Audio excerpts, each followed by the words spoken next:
Eu quero agradecer a Deus pela vida dessa comunidade na minha vida, que me faz crescer, que me ajuda, que me faz ser melhor.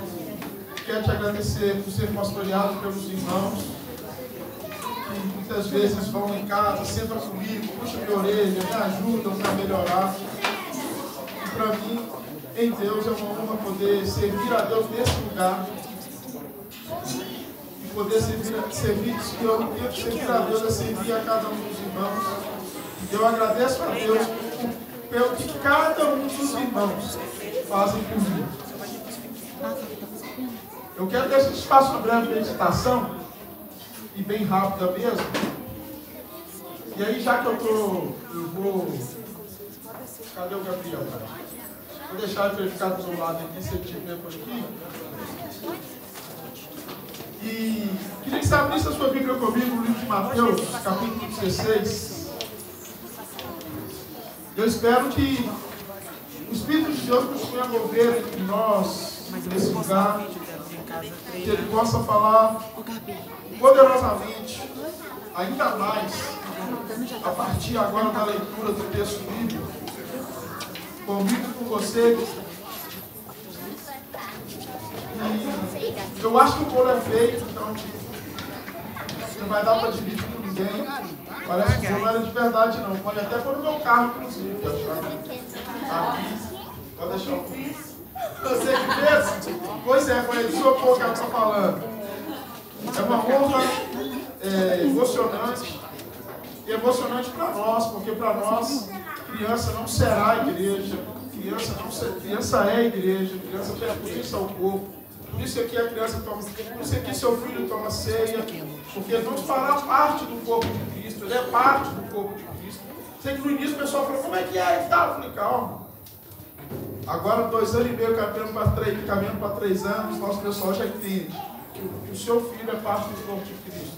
Que o seu filho faz parte dessa comunidade. Eu lembro de um incidente que aconteceu aqui, e um filho de uma irmã chegou e falou assim, será que eles vão me tirar da igreja uma bagunça que ele fez? E aí a irmã até me ligou e falou, não, fala com ele que essa igreja é dele. Ele faz parte dessa igreja. Ninguém tira ninguém do que é dele. Você não pode tomar o que é seu. E aí a irmã falou, olha, a igreja é sua, você faz parte. Ninguém toma da gente o que é nosso, ninguém tira da gente o que é nosso. Então, eu creio em Deus que é isso que a gente está tentando viver, é isso que a gente está tentando construir, é isso que a gente está tentando... É essa experiência que a gente quer ter com uma comunidade de fé.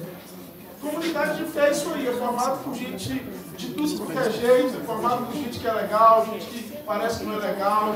E aí me faz lembrar da ministração do Gibran, semana passada aqui. Tem joio e trigo, tem tudo, não tem como arrancar um e o outro. E tem hora que você acha que uma é trigo, que uma é joio, mas é trigo, porque não dá para saber muita diferença. E a gente tem que amar, a gente tem que perdoar, a gente tem que se doar, a gente tem que estar próximo. Isso é vida de comunidade. E para mim, em especial, essa surpresa a partir das crianças é muito significativa. Muito significativa. Porque a partir delas a gente conhece a sinceridade. É interessante que o texto de Mateus nos fala que delas é o reino dos céus. E que a gente tem que se tornar como uma delas se a gente quiser entrar. É muito significativo. Nós vamos ler o verso 16, mas se eu não me engano, o verso 18, ele está discutindo esses temas com os discípulos. Então, como é que é? Quem que entra? Quem que entra? Tem que ser igual criança. Tem que ser entregue, tem que ser crédulo, tem que acreditar, tem que ter disposição para aprender, tem que estar aberto à correção. Então nos falta muitas vezes isso na nossa vida adulta. Então é muito legal para mim que a gente que vive tantas coisas com as nossas crianças aqui, coisas legais, bagunças, é tão legal chegar lá na hora do lanche e o lanche já tem ido quase todo, porque nossas crianças já foram primeiro. O pessoal falou, calma, é isso aí, criança, é isso aí. É isso aí que é a igreja. E aí que a gente aprende. Se tem um lugar para a gente aprender sobre amor, sobre paz, sobre perdão, sobre misericórdia, se tem um lugar para a gente poder chamar a atenção porque a gente quer o futuro da criança, se tem um lugar para... É aqui que é. Então, papai e mamãe, fica tranquilo, não se constrange. O seu filho errou igual servo, só que você esconde mais, fica tranquilo, aqui ele está para ser amado. E a correção é sempre para levar para um lugar melhor, nunca para humilhar. Porque no dia que for feito algo para humilhar, nós vamos chamar e vamos falar assim, a gente não quer humilhar ninguém. Você quer comunidade de fé. Eu queria ler o texto Fica comigo aqui hoje, papai. Hoje eu estou sentindo sua falta aqui. Pega até, acho que eu vou até arrumar uma cadeirinha. Tem uma cadeirinha para ele ali. De repente, se quiser sentar. E eu estou aqui para a gente ser bem breve. E confesso para você que retomar sempre é mais complicado depois dessa carga poderosa de unção, de emoção, de graça de Deus. Eu queria talvez discutir em 25 minutos sobre como nasce a igreja cristã. E aí, esse é o primeiro tema, o subtema seria ambiguidades do corpo. Como nasce uma igreja cristã? Ambiguidades do corpo. Para isso eu proponho a leitura do texto de Mateus, mas se você quiser ler na sua casa, hoje nós vamos passar, eu até pensei em passar por todos os outros textos, mas se você quiser ler na sua casa depois, leia Marcos 8, 27 a 33, Lucas 9, 18 a 25, eu nem estou fazendo tanta anotação nesse mais, hoje eu só fiz um rascunhozinho aqui. E esses três textos dos evangelhos sinóticos vão estar falando de quando Pedro fala, tu és o Cristo, o Filho do Deus vivo. Nós já trabalhamos, nós já falamos a respeito desse texto, nós já pregamos a respeito desse texto. Mas eu confesso para você que, quando eu me deparei e fui olhar, eu confesso para você que, tanto que Deus falou comigo, a partir da leitura, do estudo, da oração, dos livros, foi tão forte que eu entendi que seria bom para a gente ouvir, ou tentar aprender algumas coisas aqui, e vamos ver o que dá tempo para a gente poder falar. O texto nos fala assim, Mateus 16, a partir do verso 13, nos fala assim: tendo chegado às regiões de Cesareia de Filipe, Jesus perguntou aos discípulos: quem os homens dizem ser o Filho do Homem? Eles responderam: alguns dizem que é João Batista, outros Elias, outros Jeremias, ou alguns profetas. E Jesus lhe perguntou: mas vós, quem dizeis que eu sou? Respondendo Simão, Pedro disse: tu és o Cristo, o Filho do Deus vivo. E Jesus lhe disse: Simão Bar-Jonas, tu és bem-aventurado, pois não foi carne ou sangue que te revelaram isso, mas meu Pai que está no céu. E digo-te ainda que tu és Pedro, Petros, e sobre esta pedra edificarei a minha igreja, e as portas do inferno, ou no grego lá do Hades, não prevalecerão contra ela. Eu te darei as chaves do reino do céu. E o que ligares na terra terá sido ligado no céu, e o que desligares na terra terá sido desligado nos céus. Aqui uma referência a Isaías capítulo 22, verso 22. Então ordenou aos discípulos que a ninguém contassem que ele era o Cristo. Desse momento em diante, Jesus começou a mostrar aos seus discípulos que era necessário que ele fosse para Jerusalém, que sofresse muitas coisas da parte dos líderes religiosos, dos principais sacerdotes, dos escribas, e que fosse morto e ressuscitasse ao terceiro dia. Mas Pedro, chamando em particular, começou a repreendê-lo, dizendo: Deus tenha compaixão de ti, Senhor. Isso jamais acontecerá. Ele, porém, voltando-se, disse a Pedro: para trás de mim, Satanás. Tu és para mim motivo de tropeço, pois não pensas nas coisas de Deus, mas sim nas coisas que são dos homens. Então disse aos discípulos: se alguém vir após mim, negue-se a si mesmo, tome a sua cruz e siga-me. Pois quem quiser preservar a sua vida, irá perdê-la. Mas quem perder a sua vida por causa de mim, este a preservará. Amém? Amém. Esse texto é fantástico, esse texto é maravilhoso. Vamos tentar entender um pouco de tanta coisa que esse texto nos transmite.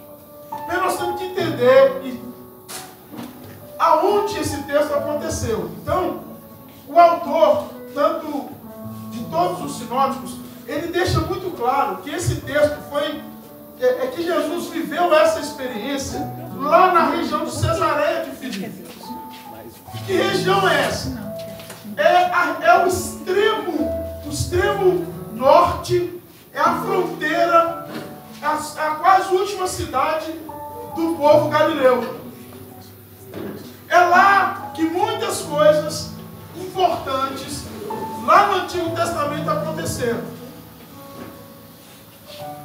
Lá a região mais alta da Galileia é a região onde nós temos, aonde nasce, por exemplo, daquela região que vai nascer perto do lado do Monte Hermon, que já está na Síria, que vai nascer o Rio Jordão. É nessa região que Elias, que Eliseu vão profetizar lá no Antigo Testamento. Então essa região é a região que traz já uma importância muito grande. Por isso que o evangelista, por isso que essa congregação de Mateus, quando vai escrever sobre esse episódio, lá depois do ano 70, 75, 85, depois de Cristo, eles fazem questão de mostrar qual região aquele texto foi vivido. E é importante para eles isso, porque é aproximadamente nessa região que os leitores, que as pessoas, que os alvos desse texto vão estar. Porque quando o texto de Mateus foi escrito, Jerusalém possivelmente já havia sido destruído, não existia mais. Não existia mais o templo, não existia mais o centro da adoração para eles. E quando o escritor de Mateus escreve, ele está vivendo possivelmente perto dessa região. E a comunidade judaica lá era grande, porque eles haviam fugido de Jerusalém. E aí, se você começar a vir nas terças, você vai aprender o que aconteceu, Mateus 24 e tal. Mas você não vem, pergunta para quem vem na terça que eles vão te explicar por que esse povo fugiu. Então havia fugido. Mas é interessante que quando esse texto é escrito, esse povo está fugindo, está com medo, mas existe um ensinamento que traz coragem para esse povo. Porque esse texto é o texto que vai demarcar os últimos passos de Jesus na região da Galileia. Vamos lembrar aqui, região da Galileia, região de Samaria e região da Judéia. Região da Galileia é essa parte aqui de cima, extremo norte. Jesus está aqui, ó, perto já dos montes. Então você vai ter aqui na minha mão, aqui na minha cabeça é tudo claro, mas na sua não é mais finge que está entendendo. Essa parte de cima é a região da Galileia. Jesus está lá na pontinha, lá perto do monte, lá perto de onde já nasce o Jordão. E quando Jesus, e lá que está essa comunidade de fugitivos, lá que está essa comunidade de sem esperança, lá que está essa comunidade. Então quando o autor retoma essa conversa, o autor está dizendo que essa comunidade é a comunidade de Jesus. É a comunidade por qual Jesus deu a vida. É a comunidade que Jesus ama. E eles não precisam de ter medo, porque nem a morte pode separá-los de Jesus. Por isso que o texto mais tarde vai estar dizendo que as portas do Hades, as portas da morte, já foram vencidas. Porque esse texto, quando ele é escrito, ele é um texto pós-pascal. A história é antes de Jesus morrer, mas o texto foi escrito falando: ninguém pode separar vocês de Deus, de Jesus. Nas palavras de Paulo aos Romanos, ele fala: quem nos separará do amor de Deus? Nem altura, nem profundidade, nem coisa por vir, nem criatura alguma. Jamais nada, ninguém poderá nos separar do amor de Deus que está em Cristo Jesus. Então por isso que essa região é muito importante. Só que antes dessa fala, se você for nos capítulos antes, algumas coisas vão ter acontecido. Nós vamos ter tido multiplicação de pães e peixes. Nós vamos ter tido uma discussão que Jesus está tendo, e Jesus está conversando com fariseus e saduceus. Que para a gente poder entender, eram, dentro do judaísmo, eles eram como eu posso dizer, vou chamar de partido, os maiores partidos. Nós temos aí os essênios, os herodianos, mas esses dois partidos, eles eram muito fortes. Então Jesus está respondendo para esse povo. Começa com uma indagação: quem o povo diz que eu sou? Então começa com a pergunta: quem o povo está falando que eu sou? E aí eles vão dar, e se você ler os outros evangelhos, as respostas vão ser as mesmas. Eles estão dizendo que o Senhor ou é Elias, ou o Senhor é Jeremias, ou talvez tendo a lembrança do que Herodes já tinha falado, será que João Batista ressuscitou? Esse cara é João Batista de novo? Ou o Senhor é João Batista? Ou algum dos profetas? E isso é importante. Por que esse texto fala de profeta? Por que para o povo Jesus era considerado um profeta? Porque Jesus, na sua mensagem, trazia a denúncia. A denúncia contra todo o sistema, tanto político quanto religioso, que estava corrompido.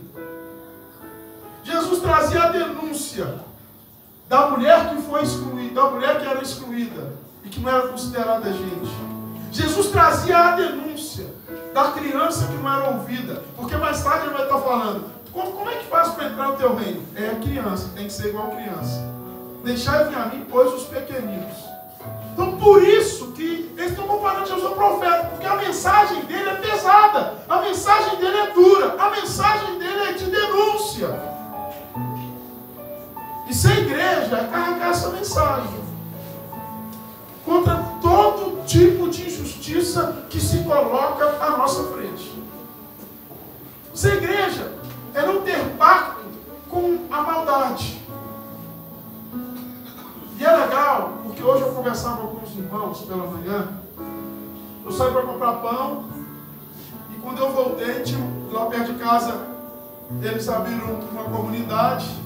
Eu falei: eu vou lá na escola dominical hoje. E aí eu deixei o pão em casa, tinha 7, 8 pessoas, fui para lá, entrei e tal. Quando terminou tudo, começamos a conversar, e aí o pastor, acho que é o pastor Léo, falou assim: como é que é lá e tal? Eu falei sobre casa e tal, que a gente congrega. Ele falou: não é isso que eu quero arrumar uma casa para a gente. Eu falei: para nós trouxe nossa identidade. Porque a gente descobriu, a partir da casa, que a gente pode ser igreja em qualquer lugar. Porque a gente não vem para a igreja, a gente vem para a nossa casa. E a gente pode ser igreja na nossa casa, mas a gente pode ser igreja quando a gente reúne lá fora, em qualquer lugar. Em qualquer lugar que a gente for igreja, nós seremos uma denúncia contra todo tipo de injustiça, contra todo tipo de mal. Pois quando a gente chegar, a nossa forma de viver vai denunciar o que está errado. Isso é lindo. Isso é uma igreja que vive a partir da mensagem profética do Cristo. Isso significa que nós não vamos ser bem vistos em alguns lugares. E a gente tem que escolher quem a gente pensa que Jesus é. O que todo mundo aceita, não. Jesus não é aquele que todo mundo aceita. Porque a palavra dele, muitas vezes, é de denúncia. E palavra de denúncia é palavra que é dura. É palavra que confronta. É palavra que fala assim: está errado. E se for necessário, eu vou morrer. Porque antes de Jesus, João Batista já tinha perdido a cabeça. João Batista já tinha deixado essa vida. E é de João Batista que eles chamam Jesus. Inclusive, a gente aprendeu semana passada, a partir ali do capítulo 13, o pessoal já estava começando a deixar Jesus. O pessoal já estava começando a ir para outros lados. E Jesus começa a conversar com eles e começa a falar o seguinte: que tipo de gente vocês querem ser? Que tipo de ensino vocês vão seguir? E aí, nós temos dois grandes ensinos que vão ser confrontados aqui, que é o ensino dos fariseus e o ensino dos saduceus. O ensino dos fariseus é o ensino de que você não pode ter nada. É o ensino de uma santificação impossível. É o ensino de que você tem que ser reto em tudo, e aí Jesus vai chamá-los de sepulcro caiado. Por fora está tudo legal, mas por dentro o negócio está colorento. Para isso os fariseus vinham para as praças, faziam as suas orações, eles queriam mostrar, e nada quanto orar, porque Jesus orava e orava muito. Jesus jejuava e jejuava muito. Só que o que Jesus falava é o seguinte: essas coisas têm que ser no secreto, vocês não tem que ser igual ao fariseu. Então a pergunta sobre quem é Jesus, ela também fala o seguinte: que tipo de Jesus você quer servir? O Jesus do espetáculo, do show, que você tem que mostrar, que você tem que... Porque é só viver, a sua vida mostra sem você espetacularizá-la. Você só vive. E o fariseu entendia o seguinte: Deus vai me dar recompensa. Essa era a ótica de do fundamento dos ensinos dos fariseus. Eu estou aqui vivendo, estou buscando santidade, e um dia Deus vai me dar recompensa desse negócio. Como acontece com muitos de nós da fé. Nós temos achado que Deus vai trazer para nós uma recompensa. Se você está pensando, se eu estou pensando isso, nós estamos pensando errado. Esse não é o cristianismo de Jesus. Porque o cristianismo de Jesus, no cristianismo de Jesus, a recompensa já veio. Cristo em nós é a esperança da glória, a recompensa já veio. Ele já morreu por nós. Deus nos adotou pela morte de Cristo e hoje nós somos chamados de filhos de Deus. E não existe nada maior e melhor do que isso. O melhor que haveria de acontecer já aconteceu. Somos filhos de Deus. E como os filhos de Deus, em Cristo Jesus, nem a morte pode nos deter mais, porque o nosso irmão mais velho já a venceu. Isso é fantástico. Aí agora nós temos a outra classe, que é a classe dos saduceus. E a classe dos saduceus é a classe que é ligada ao poder. É a classe que tem dinheiro. É a classe que nem precisa de crer na ressurreição, porque eles falam o seguinte: já está bom. E nós somos de Deus porque nós somos abençoados. E a gente tem que tomar cuidado, porque a gente vive nesses dois extremos. Entendendo que a vida de deserto é maldição. Mas é só no deserto que muitas vezes a gente para ouvir o Senhor. O saduceu era do palácio, o saduceu era do governo. Na verdade, tinham muitos sacerdotes que eram fariseus, mas a grande maioria era saduceu. Era desse grupo que gostava do poder. E nós, como igreja, a gente não está preocupado com um poder que é temporal. Não está preocupado com o poder que vai passar. Nós, como comunidade de fé, a gente olha para o autor e consumador da nossa fé e a gente nos coloca diante dele para falar: Senhor, independente do que aconteça, seja feita a tua vontade. É assim que a gente espera e deseja viver. Porque essa galera está chamando Jesus de profeta. Mas essa galera não tem reconhecido Jesus como rei. Como aquele que nas palavras de Jesus, veio trazer uma nova forma, como eu sempre tenho dito aqui, uma nova forma de ser gente. Uma nova forma de viver. Uma nova forma de experimentar a vida. Uma nova forma de encarar tanto as alegrias quanto o sofrimento. Que mais tarde vai ser traduzida lá nas palavras de Paulo no livro de Filipenses. Eu tudo posso naquele que me fortalece. Eu sei viver de qualquer jeito, porque eu nasci de novo. Porque eu nasci para Cristo. Porque eu faço parte dessa igreja. E essa igreja de Cristo é uma igreja fantástica que me faz enxergar a vida para além do que o mundo me mostra. E aí o texto prossegue. Fala da região da Cesareia. Jesus faz essa pergunta, só que aí Jesus faz uma pergunta pessoal. Jesus chega e fala assim, beleza. É isso que o pessoal aí acha. Mas eu quero fazer uma pergunta pessoal. Quem vocês dizem que eu sou? É aí que a igreja toma forma. É aí que o negócio muda. Porque uma coisa é quem a galera acha que eu sou. Beleza, quem a galera acha que você é? Ah, o profeta e tal, palavra dura, papá, beleza. Eles estão vivendo de longe, eles não têm relação. Eles estão por causa da bênção. Eles escutam, de repente, o que não gostam, mas se foi curado, tá beleza, depois vai embora para casa. Não tem proximidade. Então eles podem pensar de mim qualquer coisa, mas vocês, que estão andando comigo, quase 3 anos, a gente andando junto, comendo junto, e aqui, desculpa, e espero não te ofender, eu gosto muito, e eu comecei a pesquisar isso esses dias. Aqui não fala que Jesus se reuniu com os apóstolos. A Bíblia ali fala assim, que Jesus se reuniu com os... Eu acho legal. Porque eu quero que quando você pensar em discípulo, pense que tinha mulher lá também. Eu acho isso legal, porque a gente tem que quebrar esse paradigma que só tinha homem. Eu acho que tinha mulher lá também. Elas não falam nada porque elas são mais inteligentes que a gente, elas falam assim, vou escutar e falar. Pedrão que já está em boca solta. Então tinha as mulheres lá também. Porque a Bíblia fala que Pedro era casado e com certeza ele levou a esposa dele, ó mãe. Você acha que o André não ia levar a Leila? Não, não é?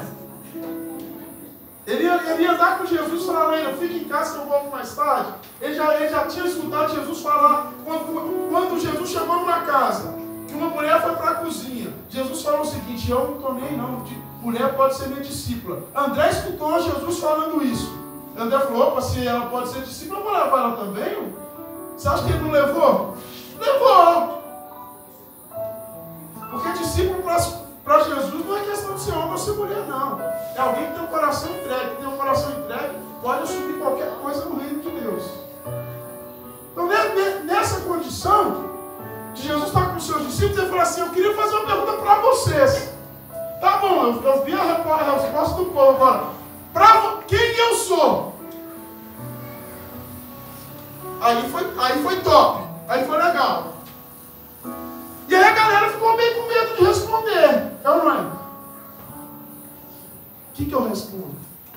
De repente, no meio de todo mundo, surge Pedro e fala assim, tu és o Cristo, o Filho do Deus vivo. E aí, aqui já dá um outro tema para a gente discorrer. Tu és o Cristo, o Filho do Deus vivo. Aí Jesus falou, opa, é isso aí. E aí Jesus chama Pedro de quê? Tu és bem-aventurado. E aí hoje lá na casa do Álvaro, o Álvaro falava com a gente do bem-aventurado. É aquele que teve coragem de falar. Ninguém estava com coragem de falar. Jesus está falando assim, você falou a verdade, é isso mesmo. Você é bem-aventurado. Você acertou. Pedro não tinha toda a dimensão de que Cristo era Deus. Mas ele entendia que Cristo significa ungido. Tu és ungido. Tu és a promessa. Isso é fantástico. Ele não sabia que essa promessa era o Deus que encarnou. Ele vai saber disso depois que Jesus morre e ressuscita. Mas até ali, possuía uma promessa. Aí aqui que entra o negócio da ambiguidade. Porque nesse negócio, porque a gente acha que a gente vai acertar sempre. Aí sabe o que Jesus fala? Jesus fala uma coisa fantástica. Jesus fala com Pedro assim, Pedro, vem cá. Gente, olha para Pedro aqui. É assim, com pessoas como Pedro que eu vou começar a minha igreja. É isso que Jesus fala. É gente igual Pedro que vai ser, vou usar a linguagem popular. É gente igual Pedro que vai ser minha galera. É gente igual Pedro que vai andar comigo. Olha que coisa bonita. Se a gente parasse aí, a gente pensaria assim, a igreja é perfeita. Se a gente parasse nessa resposta, a gente pensasse assim, a igreja, ela, na sua ortodoxia, ou seja, no ensino da palavra, ela não erra. Ela acerta sempre. A igreja é formada por gente que não vacila. Se a gente parasse aí, nessa parte do texto, a gente falava assim, Jesus fez uma boa escolha. Porque Jesus escolheu o melhor. Jesus escolheu o que sabia das coisas. Jesus, inclusive, chama ele de bem-aventurado. E aí, beleza. Fechou, fecha o texto. Só que o texto continua. Só que a conversa continua. Aí Jesus fala assim, não, beleza, então agora vocês estão sabendo quem eu sou. Deixa eu falar para vocês, vou morrer. Aí esse Pedro, Jesus falou assim, tu és Pedro. E sobre essa pedra, sobre o que você falou, sobre pessoas como você, porque deixa eu falar, para ser igreja do Senhor só tem que ser gente. Não queira ser Deus, queira que seja gente. E Pedro era gente. Pessoas como você, são pessoas como você que eu vou edificar na igreja. Aí, em cima da palavra que você falou, da rocha, do Petros, que Paulo vai trabalhar isso mais tarde, ele nem chama Pedro de Petros, ele chama de Kefas, que significa caverna. Ou seja, gente como você que eu vou entrar dentro. É em gente como você que eu vou fazer morada. É em gente como você, como a Bíblia fala, que eu vou tabernacular. Porque eu não vim atrás de estruturas feitas por mãos de homens. Eu quero caverna mesmo, eu quero Petros, eu quero caverna, gente que eu possa entrar, que eu possa fazer morada. Aí o negócio está bonito. Só que de repente Jesus começa a falar, deixa eu contar para você como que é a vida dessa igreja. Eu vou morrer. Aí Pedro acabou de falar um negócio desse. Acabou de falar um negócio desse. Presta atenção. Toca aqui. Acabou, tu és o Cristo. Aí ele fala assim, tem compaixão de você, não vou deixar você, não vou deixar você morrer, não. Está aqui a ambiguidade que se constrói a igreja de Cristo. Ele acabou de falar uma coisa maravilhosa. Ele acabou de falar uma coisa fenomenal. Ele acabou de falar uma coisa para receber elogios. Ele acabou de falar uma coisa e Jesus falou o seguinte, é você que eu vou usar para fazer minha igreja. Isso Jesus está falando. E aí nossos irmãos romanos têm razão. Ele não foi o primeiro papa, aí a gente pode discutir. Mas os irmãos têm razão. Jesus falou, é você, é gente como você. Por isso que ele vai ser um dos primeiros líderes lá no cristianismo, junto com o colégio de apóstolos. É gente como você que eu vou fazer minha igreja. Aí ele fala assim, mas você não pode morrer. Jesus fala assim, afasta-se de mim, Satanás. E é aqui que está o negócio bonito do texto. Porque Jesus falou o seguinte, se a gente erra. Mas isso não significa que você vai deixar de ser a minha igreja. Isso não significa que eu vou deixar de amar e de investir em você. Eu quero dizer para você que ninguém acerta sempre, mas nós somos a igreja do Cordeiro. Nós somos a igreja do Senhor. E é por isso que na igreja do Senhor algumas coisas são importantes. Aqui tem que ter misericórdia. Aqui tem que ter perdão. Aqui tem que ter amor. Aqui tem que ter compaixão. Porque nós somos a igreja do Cordeiro. E eu desconfio que quando a gente chegar lá na eternidade, a gente não vai estar perfeito, mas a gente vai estar mais perto de Jesus, então nós vamos ter tempo. Ele vai falar assim, vem pra cá, Juliana, tem tanta coisa para você usar, mas tu és Petros. E sobre esta pedra, eu vou edificar a minha igreja.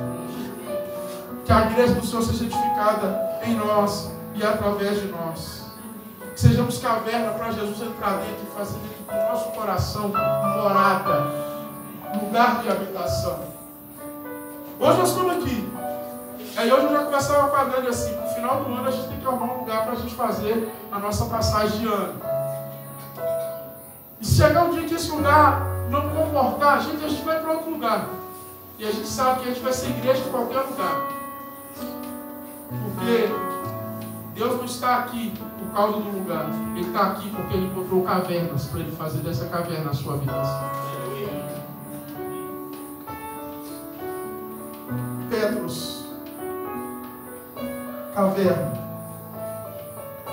E aí, quando ele encontra esse lugar, aonde você chega, Jesus chega. Quando Quando você vai para o seu serviço, Jesus está ali, porque Ele está em você. Quando você vai para a sua festa na sua família, Jesus está ali porque Ele está em você.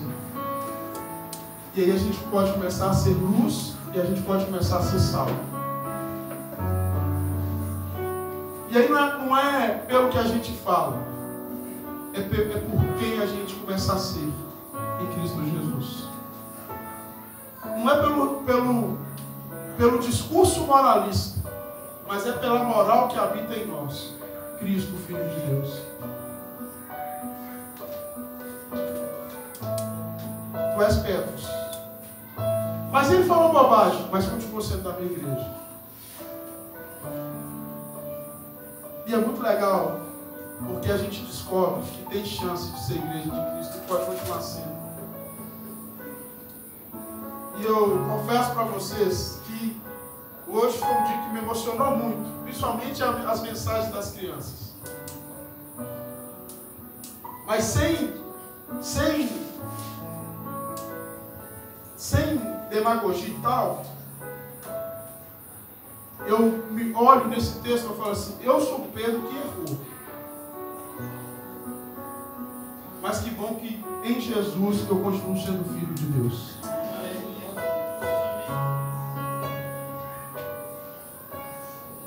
E é bom saber que Ele está aqui com a gente. Que a gente não se assemelhe aos fariseus, achando que se a gente não tiver nada, Deus vai trazer algo para nós, porque Ele já trouxe. Que a gente não viva como os saduceus, entendendo que porque a gente tem, a gente não precisa de mais nada. Mas que a gente viva como Pedro. Nós vamos acertar muito. E quando a gente errar e Jesus falar conosco, vamos aceitar a repreensão. E vamos falar com o Senhor. Eu quero ser a caverna para que o Senhor possa habitar dentro de mim. Porque se eu for esse tipo de gente, se a gente for esse tipo de igreja, se a gente construir esse tipo de comunidade, que tem, enquanto vocação, querigmática, ou seja, como vocação da palavra, expressar a profecia. Nós não gostamos de justiça, a gente vai lutar contra todo tipo de injustiça. Nós não gostamos da maldade, nós vamos lutar contra todo tipo de maldade. Se a gente for esse tipo de igreja, a gente vai ser luz, a gente vai ser sal. Mas sempre vivendo como Jesus nos ensinou, amando. E quem entrar aqui dentro, independente do que tenha feito, independente do que tenha sido, independente do que tenha praticado, a gente vai falar o seguinte: Jesus quer morar dentro de você. E se essa pessoa perguntar por que você diz isso, você fala assim: porque Ele resolveu, escolheu morar dentro de mim. E hoje, quando eu conversava com os irmãos, a gente falava de visitas a presídios. O nosso problema é que quando a gente chega para fazer uma visita, quando cristãos, a gente talvez pense como fariseu. A gente acha que é melhor. A gente acha que está acima. Que a gente esquece dos erros que a gente comete. Ou a gente passa pano, põe pano quente nas coisas que a gente erra. Quando a gente entende que como igreja do Senhor, a gente está aqui para viver a partir da comunhão dos santos, lavando o pé dos outros, reconhecendo a autoridade do outro sobre a nossa vida, reconhecendo que a gente não é nada e não é ninguém, a gente começa a entender que o amor de Deus cobre multidão de pecados, porque o meu pecado está nesse meio também. Então quando você chega no presídio, você chora e fala assim: eu sei quem você é. E por quê? Porque você sou eu. Só que eu me deixei ser invadido pelo amor de Deus. E hoje Cristo vive em mim. Minha oração para essa noite é que nós possamos buscar ser verdadeiramente a igreja de Jesus. Até esse dia aqui, o judaísmo andou de uma forma. Depois dessa conversa, essa semente ficou no coração dos discípulos de Jesus. E quando Jesus morre e ressuscita, com o advento do Pentecostes, ou seja, com o Espírito Santo vindo sobre eles, eles compreendem tudo que Jesus os ensinou. E aí Pedro começa a entender quem ele é, ao ponto de saber que não era nada, mas que ele era uma caverna onde Jesus habitava. Ele sobe para orar, enquanto a pessoa caída, ele fala assim: não tem ouro nem prata, olha para mim. Primeira coisa que ele fala assim: olha para mim. Olha que coisa linda. Só a igreja de Jesus pode fazer uma coisa dessa. A igreja farisaica falava assim: olha para mim, eu oro mais que você. Olha para mim, eu faço mais que você. Olha para mim, eu não faço isso, eu faço aquilo. A igreja farisaica é conduzida pela moral. A igreja do Saduceu falava assim: olha para mim, eu sou abençoado. Você está aí no chão, você não tem dinheiro, você não tem nada. Olha para mim, eu oro. Ah não, Pedro não, a igreja de Jesus. É Pedro falando assim: olha para mim. Aí Pedro falando assim: eu sou igual a você. Se um dia eu tive alguma coisa, eu entreguei tudo. Eu sou igual a você. Só que eu me deixei ser tabernaculado pelo Senhor. E agora, mesmo sendo igual a você, Cristo vive em mim.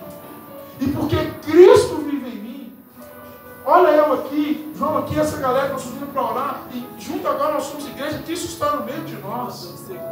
O que nós temos, a única coisa que a gente tem de bom é Jesus. O que nós temos, a gente reparte. Em nome de Jesus, levanta e anda.